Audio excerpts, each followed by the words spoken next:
radical move today to eliminate Confederate symbols from the American landscape springs from the myth taught for 2 generations that the South seceded to protect slavery while the North invaded to abolish slavery. But the claim is as preposterous as it is popular. No national political party in the entire antebellum period ever put forth a proposal to emancipate slaves. And Lincoln and Congress repeatedly made clear that emancipation was not the reason for invasion. All this talk about slavery as the cause of the war is a smokescreen to hide the stark immorality of the North's invasion. The South did not secede over policy questions regarding slavery, the tariff, Western Territory, or any other policy. The South seceded for the simple reason that it wanted to govern itself and was capable of doing so. No one wastes time today wondering whether Scotland or Catalonia or the colonies in 1776 really had good policy reasons for secession. Their desire for self-government and their ability to do it was a sufficient reason. The question, therefore, that historians should be asking, and which is the only question they ask, is why? Why did the South secede? But they should be asking, why did the North invade? There would have been no war had the North not invaded the South. This question is suppressed because an honest answer to it would not be morally attractive. Historians have yet to confront the hard moral truth that the best solution to all the problems facing the Union in 1861, including the moral problem of slavery, was a negotiated division into 2 federations. Now, what sort of government did Southerners hope to enjoy by secession? The answer is to be found most clearly stated in the Confederate Constitution. It gives mute testimony to their reasons. But it is important to understand that this Constitution was not a new Constitution. The Southerners took with them the original Constitution, which they dearly loved, and they amended it in certain respects. Now, what positive good did these reforms seek to achieve? And what bad things did those reforms seek to avoid?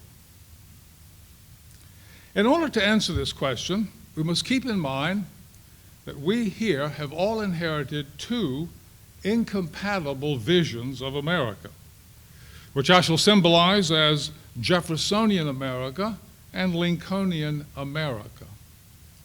Now, I treat these as timeless symbols, which means that there were Lincolnians before Lincoln, for example, Hamilton, and there were Jeffersonians before Jefferson, the AntiFederalists. But these will serve as symbols. These incompatible visions were intimated from the first. They clashed in the bloodiest war of the 19th century, and they are still with us today, unabated. Stripped to the essentials, the division is this. And I'm just going to talk about the constitutional division. There are other divisions too, but for the Jeffersonians, the Constitution is a compact between sovereign states creating a central government to which they delegated only a few enumerated powers, foreign treaties, defense, and so on. All other powers, religion, education, healthcare, marriage, and the like, are reserved to the states, period. Madison said, for example, that a state could interpose to protect its citizens from federal intrusion into its reserved powers. And Jefferson said, quote, nullification was the, quote, rightful remedy, end quote, to federal usurpation. And if need be, he said, the state could lawfully, not through revolution, but lawfully secede from the Union. It could do these things, though, only if it was a sovereign political society. You have to believe that. The Lincolnian vision flatly denies that the states are or ever were sovereign political societies. It holds that sovereignty is vested in the American people in the aggregate, and that the Constitution is not a compact between the states but a national constitution where the central government has plenary power over individuals, and where the states are conceived as counties and a unitary state. And Lincoln explicitly says that in one of his speeches. Now, if the states are like counties, then Lincoln is absolutely right that a state cannot lawfully nullify an act of the central government, nor can it lawfully secede from the Union any more than a county can. The county of DeKalb in Georgia can't lawfully withdraw from the Union or lawfully nullify an act of the legislature. So you see the difference. It's stark. Now, what we have forgotten, and this is important, is this Jeffersonian vision of America dominated North and South from 1776 to 1861. In other words, Jeffersonian America was America. The Lincolnian vision came to rule only after the defeat of the Confederacy. But what exactly was the character of this Jeffersonian America that dominated and that the South was fighting for? Because it just wanted to continue that. Jefferson's election was known as, quote, the Revolution of 1800. It was a revolution because it was in opposition to the centralizing tendencies of the Washington and Adams administrations. Jeffersonians believed that the best way to prevent tyranny is to limit the central government's power to raise and spend money. That's where the problem is.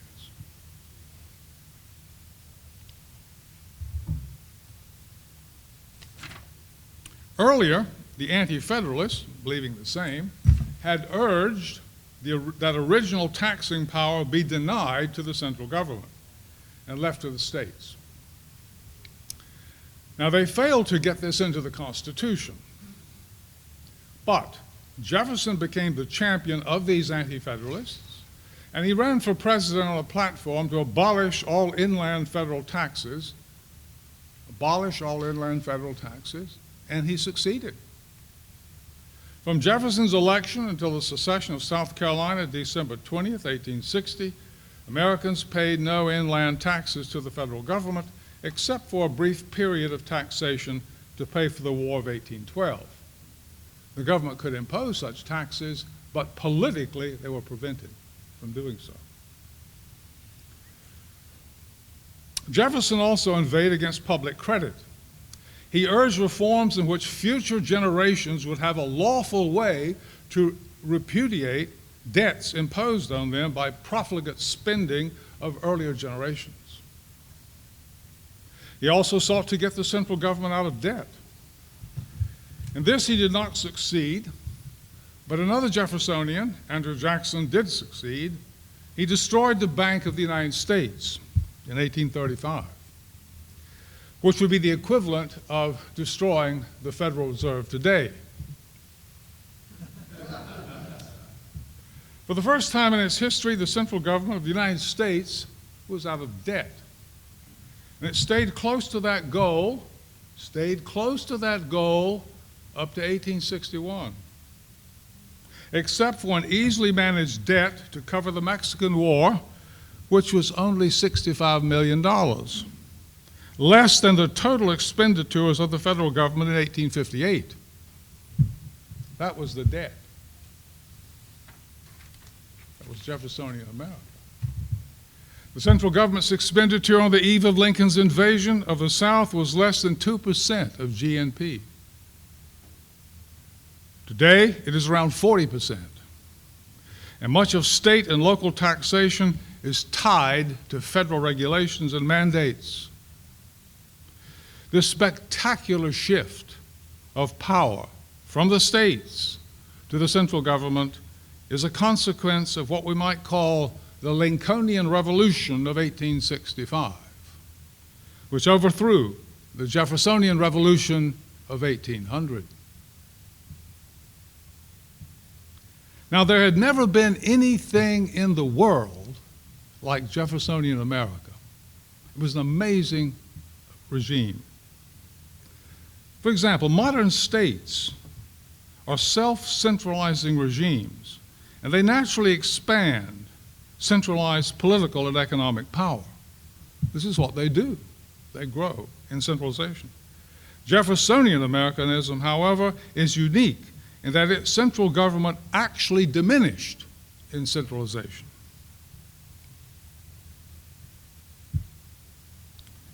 The states also were frugal in taxation and regulations, not just the central government.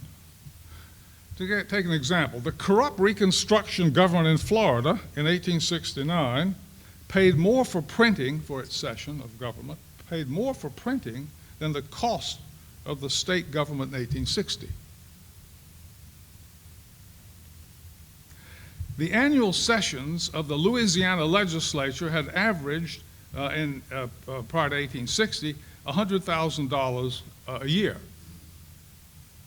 Under Lincolnian Republican rule during Reconstruction, they averaged around $1 million a year. White Americans arguably enjoyed more individual and political liberty in 1861 than any people in the world then or since. Let me say that again. Jeffersonian Americans enjoyed more individual and political liberty than any people in the world then or since. Whereas the people of Europe were burdened with taxes and loaded with debt, Americans paid hardly any federal taxes and were virtually free of federal debt. Europeans stood in fear of large standing armies possessed by centralized monarchies. Americans had no such fears because the sword was in the hands of state militias. Jeffersonian political economy sought to frame the constitutional rules to provide a wide distribution of landed property in order to afford citizens economic and economic independence. A wide distribution of landed property.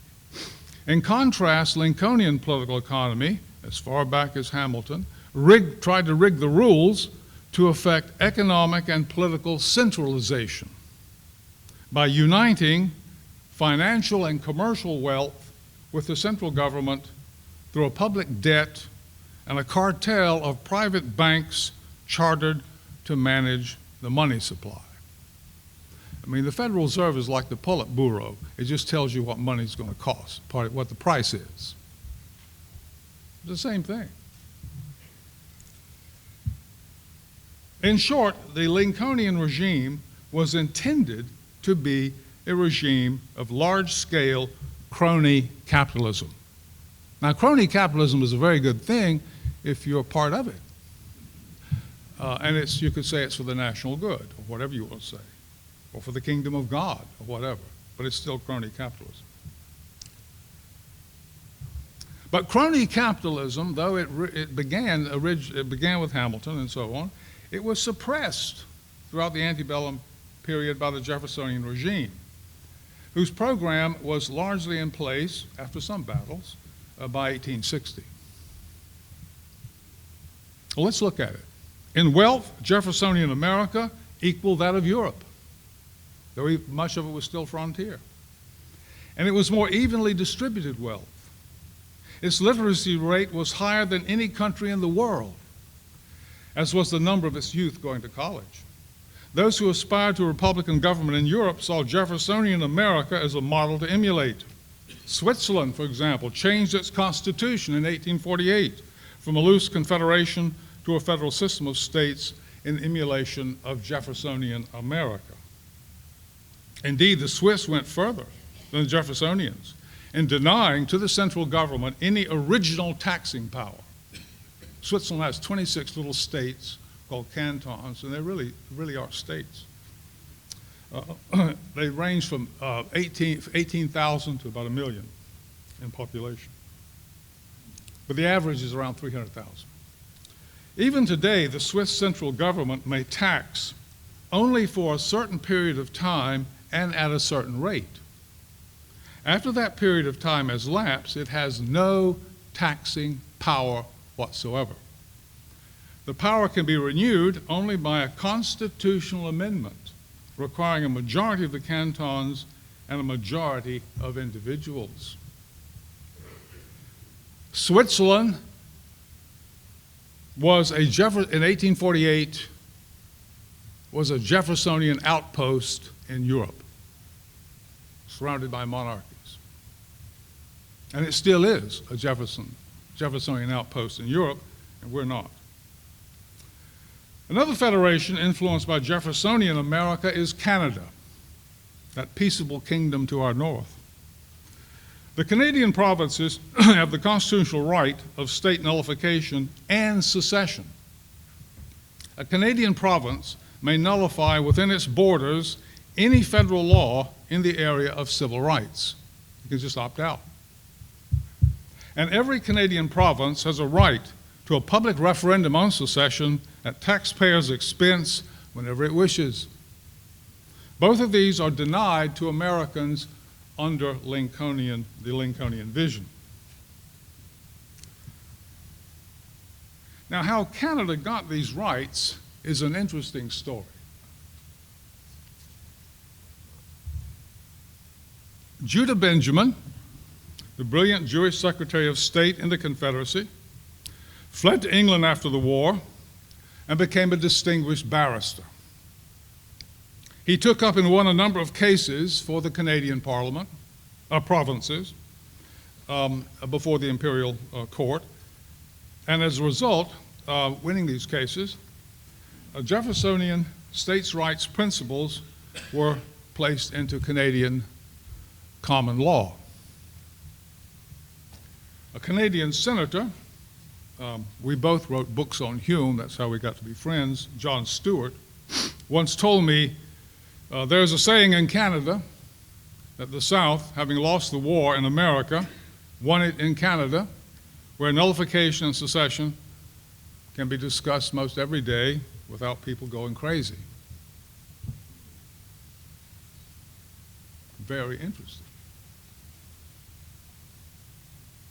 What I have called Jeffersonian America was characteristic of North and South up to 1861. There was resistance, but it dominated. But it was the South that provided most of America's moral and political leadership up to that period, from 1776 to 1861. Just consider this. As of 1861, the South produced 9 presidents, the North 6. But more important, 5 Southern presidents served 2 terms. No Northern president ever served 2 terms. In the first 64 years, 51 of those were under Southern presidents. You see why New England felt oppressed. No, that number would be higher, most likely, if Polk had not imposed on himself a rule to serve only 1 term. Had Zachary Taylor not died in office, Millard Fillmore would not have been president. And it is likely that William Crawford would have won against John Quincy Adams in 1824 had he not suffered a stroke during the election. If these things had happened, then in the first 64 years, only 8 years would be under Northern presidents. Southerners created Jeffersonian America. Look at attorney generals from the South, 14, the North 5. Supreme Court justices, 17, the North 11. Speakers of the House, the South, 21, the North 12. Southerners were crucial in securing independence from Britain and in forming the Constitution.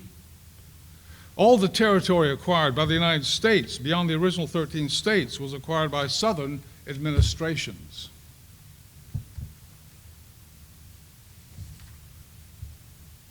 As of 1860, the United States was very much a Jeffersonian regime, governed largely by Southerners. It begins to change in the 50s, but that's what it is the first 64 years. Now, there's a myth propagated by New England elites in the early 19th century that Southerners were lazy, ignorant, and generally poor when compared to industrious New England. Although English historian Michael O'Brien and a number of other scholars have soundly refuted the myth, it is still fixed in the popular imagination, especially in that of Southerners themselves, who sometimes readily identify with the redneck image. Talk about Stockholm Syndrome. Consider the following, though. Nobel laureate Robert Fogel co-authored with Stanley Engelman a study of the economics of the Old South titled Time on the Cross, which I recommend. They showed that white Southern agriculture was actually more productive than Northern. White agriculture, more productive. And that plantation agriculture was more productive than either. The South in 1861 had the fourth largest economy in the world. The first commercially successful railway line in America was built in Charleston, South Carolina in 1830. It was called the Best Friend of Charleston. It ran 136 miles and was the largest railroad line in the world at that time. Pretty backward, right? As of 1861, the South had more miles of railroad than any country in the world except the North. Fogel and Engelman point out that this superior productivity of white Southern agriculture over Northern attests to the high level of Southern entrepreneurship. They also observe that the superior productivity of plantation agriculture, as opposed to white Northern or Southern agriculture, was not possible without educating, training, and giving considerable responsibility to the black labor force. The authors argue that slaves were encouraged to increase production not through the crack of the lash, but through pecuniary incentives and promotion to positions of status. They claim that most overseers were probably slaves. Some planters indeed left management of the entire plantation to slaves who purchased supplies, planted, harvested, and sold the crops, with the owner receiving a certain amount of the profits. Ben Montgomery, for example, was one of these. He managed the plantation of Jefferson Davis, his brother.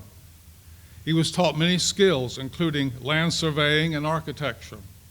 He invented an ingenious propeller for steamships, but was denied a patent from the U.S. Patent Office because he was a slave.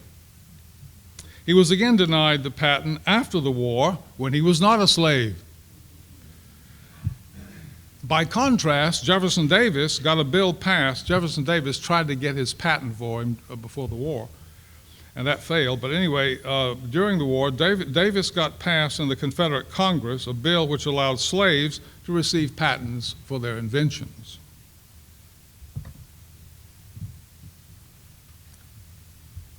The 1860 census shows that the South greatly outranked the northern states in per capita income. Now, this is almost difficult to believe, but you can look at the census yourself. The 12 highest annual per capita income states were all in the South, all of them, the 12 highest. The highest was Mississippi with an annual per capita income of $2,128 a year. South Carolina, $2,017. The highest northern state, the highest, was Connecticut with $771, a little more than 1/3 that of Mississippi. New York's share was $597, less than 1/3 that of Mississippi. In South Carolina, Mississippi and South Carolina. The poorest southern state was Arkansas at $881, which was higher than any northern state. Even if slaves are counted in the average of income earners, only 3 northern states make it to the top 12, Connecticut, New Jersey, and Oregon. So this was an amazing thing in itself, and attests to the productivity of that society. Now, what did Southerners do with this great wealth? According to historian Frank, well, one thing they did was they educated their young people. Consider this. According to historian Frank Owsley, quote, "The South had more educated men and women in proportion to white population than the North or any part of the world," end quote. According to the 1860 census, there was one college student for every 247 white inhabitants in the South. One for every 247. In the North, it was one for every 703. Nearly 3 times as many Southerners went to college as did in the North. In 1836, Wesleyan College in Macon, Georgia was the first college in the world chartered to give women advanced degrees. The South's 260 colleges represented half the total of the United States. The South Carolina College Library had more books than Harvard in 1840. But even more impressive, a lending library next to that library had more books than the college library. Southern culture, unlike Northern, favored cosmopolitan education with emphasis on the classics. Many Southerners were educated in elite institutions of Europe and the North. Rich planters sent those, especially those of South Carolina, sent their sons to Eton, Oxford, and the Middle Temple. Of the 350 Americans admitted to the Inns of Court in London in 1860, nearly 2/3 were from the South. Northern schools such as Yale and Harvard had large contingents of Southerners. Calhoun was elected valedictorian of his class at Yale. Nearly half the students at Princeton in 1850 came from the South. This flourishing economy and society was destroyed root and branch by Lincoln's clumsy and ill-thought-out invasion and his later decision to turn war on civilians to win it. All told, the invasion and its aftermath and disease and the rest of it led to around 1 million deaths if civilians and slaves are counted. There's no way Lincolnian Americans can acknowledge any of this because what would you say? We engaged in an awful crime. I said earlier that Jeffersonian America under Southern leadership was the only regime in history where the central government of a modern state actually diminished over time in centralization. Okay. That was its character. It could do that and did it. This hard decentralist principle, so important to the Jeffersonian mind, was carried over into the Confederate Constitution, which sought to bind Southerners themselves against their own temptation to centralization. The Lord's Prayer says, "Lead us not into temptation." And so the Confederate Constitution was a way of saying that prayer. May we not be tempted as they were. Well, let's look at some of those reforms. What did they do to bind themselves against crony capitalism? Southerners learned from their bad experience of the Union that the best way to prevent tyranny in the central government is to restrain its ability to raise and spend money. First, the Confederate Constitution required the high bar of a 2/3 vote of both houses before a spending bill could be put to a vote. Second, that's going to be hard to meet. Second, the bill had to be for one and only one item as stated in its title. This eliminated tacking on earmarks and pork spending, having nothing to do with the purpose of the bill. Third, bills to fund federal internal improvements such as railroads, canals, and so on were prohibited. These projects were to be funded by private enterprise and or the states. Fourth, the federal government could spend money to improve the means of commerce, such as building lighthouses and cleaning out harbors, but the government was to be reimbursed by a user fee. Fifth, federal contracts with cost overruns were prohibited. Sixth, the president was given the line item veto and a single 6-year terms. These reforms were explicitly designed to check the rise of Hamiltonian and Lincolnian crony capitalism. The Confederate Constitution also gave the states increased power to check federal tyranny. First, any state by a two-thirds vote of both houses could impeach any federal official operating within its borders to be tried in the Confederate Senate. This would put a little chilling water on federal judges. Second, and this is one of the most important reforms, any three states could initiate a constitutional amendment. Any three states. The ratification of which required only two-thirds of the states rather than the three-fourths required today. If we had this measure in place today, the states would have the final say on how to interpret the Constitution, not the Supreme Court or 9 politically well-connected lawyers. The Constitution does not give the Supreme Court authority over school prayer, abortion, gay marriage, law enforcement, and 100 other powers reserved to the states. Yet the court has usurped these powers based on nothing other than its own Alice in Wonderland reading of the 14th Amendment.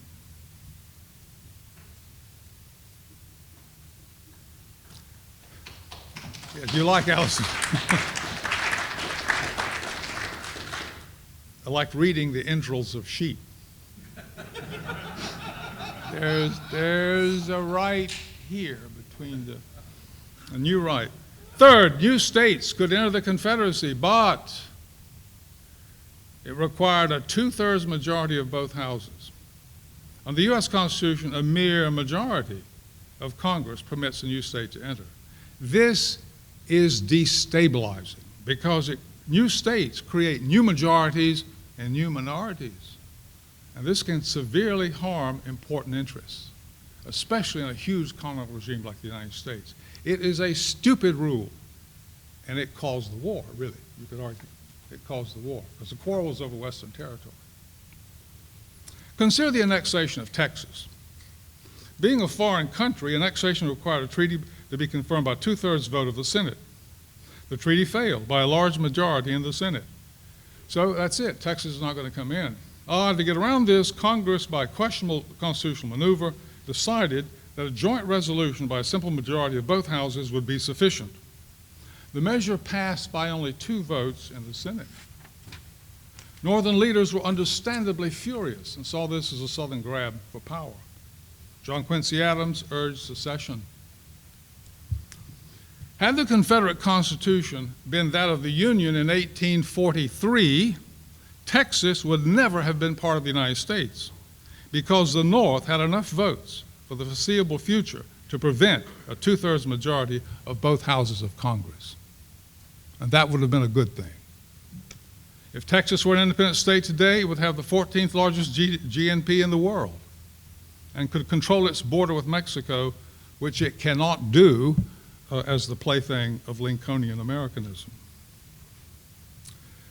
I turn now to Lincolnian Americanism itself. Having excluded state interposition and secession, the only remedy it offers to federal tyranny is a national election. That's it. That's it. That's your remedy to tyranny. Good luck. Well, national elections can serve as a remedy, but only if the people are adequately represented at the national level. So what is the proper ratio of population to representation? Well, Madison and many of the founders thought it was 1 representative in the House for every 30,000 people. That would be adequate representation. As population increased, the number of representatives should also increase. But by 1910, Congress capped representation at 435, where it is today. The population in 1910 was 92 million. Today it is 320 million, yielding a ratio of 1 representative for every 735,000, which is a meaningless ratio. Even worse, by mid-century, there might well be 435 million in the United States, which would yield a ratio of 1 representative in the House for every 1,000,000 persons. Write your congressman. Get involved. Right. In short, As population increases in Lincolnian America, the quality of representation diminishes. And that it diminishes every day. What to do? It will not do to increase the size of the House. Judged by lawmaking bodies around the world, 435 is about right. And if we increased it in accord with Madison's ratio of 1 for every 30,000 people, there would be 10,500 members in the House. Too big. But does this mean that Madison's ratio is wrong, or that the United States has grown simply too large for the purposes of self-government, and we should abandon the whole idea, or divide it? To fully understand how absurd our current ratio is, of 1 for every 735,000, imagine if that ratio were used by the first Congress, 1789, when there were around 4 million Americans. In that case, there would be only 5 members in the House. That's it. Which means that 5 states would have only 1 representative each. Well, that's not representation. But 8 states would have none. Now, that is exactly the quality of representation we have today. It's just that bad. Yet, bad as it is, this lack of representation in Congress is not the worst of it. For most of the laws we live under are not passed by Congress at all, but spring from the vast and impenetrable bureaucracy under the control of one man, the president. Nor is that all. Fundamental social policy regarding the place of religion in society, law enforcement, homosexual marriage, education, and the like are not decided in state legislatures, where the Congress places them, but by 9 politically well-connected lawyers. But there's even more. Once the Lincolnians removed the states as checks on central power, an enormous and ever-growing deposit of patronage was created in the central government, over which the people have no control, and the sheer size and scale of which is difficult even to comprehend. Consider this. A lawmaking majority of the House and Senate plus the President is only 269 people. If a quorum is used, it can be as low as 135. This small number rules some 320 million, a number 5 times as great as the Roman Empire. Last year, it spent nearly $4 trillion, an amount greater than the GDP of Germany. That small number spent more than the entire GDP of Germany. If you spend $1 million a day from the birth of Christ until today, you'll have spent only 700 billion, not a trillion. Yet since 2006, the central government has printed $4 trillion out of thin air and borrowed $9.4 trillion. Never in human history, never anywhere, has so much financial and political power been put in the hands of so few. The federal debt has reached $19 trillion, an amount greater than the empire's GNP. Recall now that when the Jeffersonians governed the United States, largely under Southern leadership, most Americans paid no direct federal taxes at all. And from 1835 to 1861, were almost free of any federal debt. That Jeffersonian America would have continued under the Confederacy in a more enhanced form. It existed, and it would have continued, perfected or enhanced under the Confederacy. But the federal debt is not the whole of it. According to Harvard economic historian Niall Ferguson, the United States has unfunded liability, including Social Security, Medicare, et cetera, that tops out at $238 trillion. Economist Larry Kolitoff places it at $220 trillion and says the U.S., quote, is arguably in worse financial shape than any other developed country, end quote. Now, to gain some perspective on the scale of this patronage and corruption, Consider that the GDP of all countries in the world combined last year was $72 trillion, about a third of the central government's estimated unfunded liability, if Ferguson and Kolitov are right. Whether they are or not, it doesn't matter. They are distinguished economists, and their view is worth considering. It is unlikely that Lincolnian national elections can restrain the momentum of centralization and crony capitalism that is built into the self-centralizing structure of Lincolnian Americanism. It is self-centralizing. The only remedy is to revive Jeffersonian America, where the people, through state interposition or nullification, gradually begin recalling those reserved powers they have allowed through absent-mindedness or corruption to slip out of their hands. By drawing the teeth of state sovereignty, Lincolnian America has created a regime that can define the limits of its own powers. An oligarchy can do that. Has created a vast, impenetrable democracy under the president, a vast and uncontrollable glut of patronage and debt, and has lost the knowledge of how to stop growing. That's what a cancerous cell does. It doesn't know how to stop growing. It is like an alcoholic or drug addict, and it cannot be fixed by Lincolnian national elections. These function only as enablers, which allow the addict to continue his bad habits. Do you want to be an enabler? What is needed is an old-fashioned family intervention where the parents, the spouse, children, aunts, cousins, grandparents, priests, and friends intervene to bring the addict back to reality. In Jeffersonian America, that family intervention function belongs to the states. They are the aunts and uncles and family members. It is called state interposition or nullification, family intervention. The Jeffersonian vision, though suppressed, is still a vital force in America today.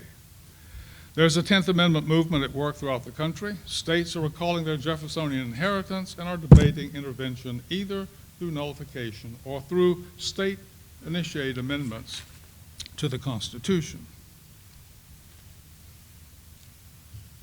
Indeed, and this is interesting, even the topic of secession is being revived despite the Lincolnian Pledge of Allegiance to one nation, indivisible. To give you an example, Public Policy Polling, a respected research institute, conducted a poll in December 2012 asking those interviewed whether they would like to see their state secede from the Union. Now notice at the centennial, no one would have ever thought of conducting such a poll. But it is thought of today.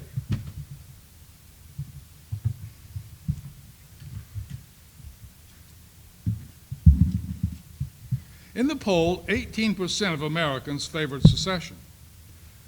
But look at the breakdown. Of the 18 to 29-year-olds, 29% favored secession. 21% were not sure.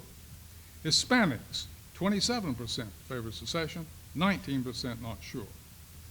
Blacks, 12% favored it, 16% not sure. Of those identified as very conservative, 37%. 37%. 15% not sure. Somewhat conservative, 23%. 18% not sure. Among very liberal, 13%, but 26% not sure. Somewhat liberal, 13%, 7% not sure.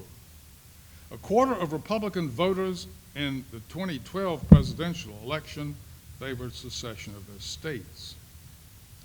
A Reuters Ipsos poll released September 19th, 2014, 2 years after the public policy poll just mentioned, found that an average of 25% of Americans favored secession of their states.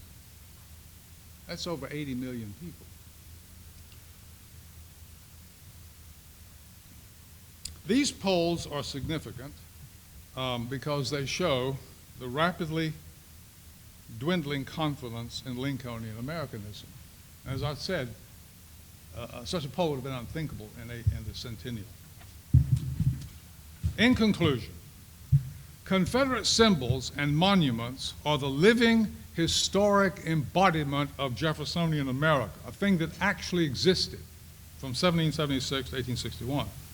This Jeffersonian vision is the only part of the American tradition that has the resources necessary to criticize the self-centralizing regime of crony capitalism and clumsy global imperialism that Lincolnian Americanism has unhappily become.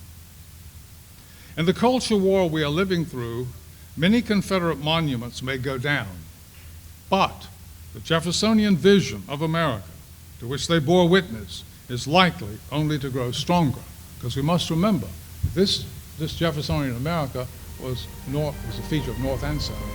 Thank you.